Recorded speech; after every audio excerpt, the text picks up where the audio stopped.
नमस्कार, आदाब. न्यू विदर्भ स्वदेशी न्यूजमध्ये आपले सर्वांचे स्वागत. बुलढाणा जिल्हा प्रतिनिधी सय्यद इरफान यांची रिपोर्ट. मुंबई येथे सरकार झुकले. तुपकरांच्या आंदोलनानंतर मुख्यमंत्र्यांसोबत निर्णायक बैठक. कर्जमाफीच्या जाचकटी बदलण्याचे आश्वासन. सरसकट कर्जमुक्ती, पीक विमा, सोयाबीन कापसाला योग्य भाव आणि शेतकऱ्यांच्या विविध मागण्यांसाठी आक्रमक आंदोलन करणारे शेतकरी नेते रविकांत तुपकर यांच्या शिष्टमंडळाची मुख्यमंत्री देवेंद्र फडणवीस आणि मंत्री गिरीश महाजन यांच्यासोबत बैठक पार पडली. आंदोलनाची तीव्रता वाढल्यानंतर अखेर सरकारला चर्चेच्या टेबलावर यावे लागले. बैठकीत तुपकरांनी शेतकऱ्यांच्या 35 मागण्या मांडल्या. यामध्ये कर्जमाफीतील जाचकटी रद्द करणे, पीक विमा, पीक कर्जासाठी सिबिलची अट हटवणे, सोयाबीन कापसाला योग्य भाव, बोगस बियाणे कंपन्यांवर कारवाई आदी मुद्द्यांवर सविस्तर चर्चा झाली. कर्जमाफी योजनेतील अटी व शर्तींमध्ये बदल करण्यात येतील, असे आश्वासन मुख्यमंत्री देवेंद्र फडणवीस यांनी दिल्याचे तुपकरांनी सांगितले. तसेच शेतकऱ्यांच्या इतर मागण्यांवरही सरकार सकारात्मक असल्याचे बैठकीत स्पष्ट करण्यात आले. बैठकीनंतर रविकांत तुपकर यांनी सरकारला इशारा देत सांगितले की दिलेला शब्द प्रत्यक्ष निर्णयात उतरला पाहिजे, अन्यथा पुन्हा हजारो शेतकऱ्यांसह मुंबई गाठू.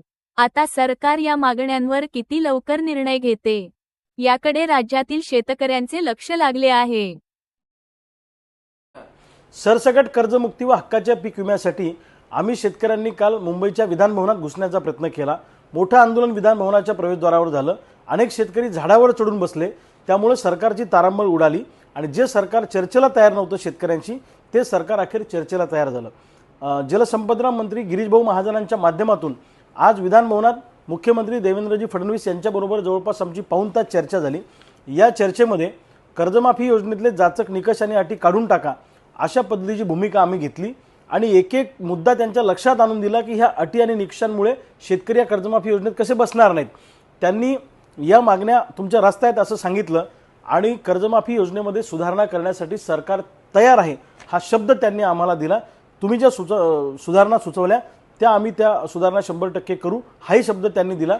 दुसऱ्या बाजूला बोगस बियाणाचा विषय आहे, पीक कर्जाचा विषय आहे, 2024 आणि 25च्या पीक विम्याचा विषय आहे, सी बिलचा विषय आहे, खतं PGRचा विषय आहे आणि सोयाबीनच्या कापसाच्या भाववाढीचा विषय आहे, तेलावरील आयात शुल्क वाढवणे, DOC निर्यात करणे, सोलर पंपाला पर्याय वीज कनेक्शन देण्याचा विषय आहे. अशा अनेक विषयांची चर्चा, जवळपास 35 मुद्द्यांची चर्चा या बैठकीमध्ये झाली. सरकारने सांगितलं की तुमच्या मुद्द्यांना घेऊन आम्ही सकारात्मक आहे. काही मुद्द्यांच्या बाबतीत आम्ही लागलीच मार्ग काढू. त्यामध्ये कर्जमुक्तीचा मुद्दा, पीक विम्याचा मुद्दा आणि इतरही मुद्दे 8-10 दिवसात सरकार काय निर्णय घेतं त्याची आम्ही वाट बघू.